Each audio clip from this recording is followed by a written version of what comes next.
Hi, welcome to Top Tip Thursday. According to research, people conduct nearly 5.4 billion Google searches per day. This equates to approximately 70,000 searches per second. It's very common to use keywords as reference for searching something or anything on Google, which is fine. But today, I'm going to show you how to use images as reference to do a search on Google rather than using keywords. Let's have a look. So I have a couple of files on my local drive.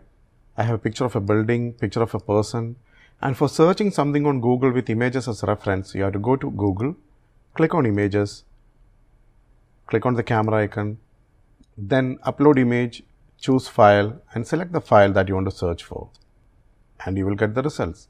On the other hand, if you are clicking on all sizes, Google will show tons of pictures based on your search criteria. I would like to show one more example. So again, click on the camera icon, upload image, choose file, select the picture of the person, press open. And here we go.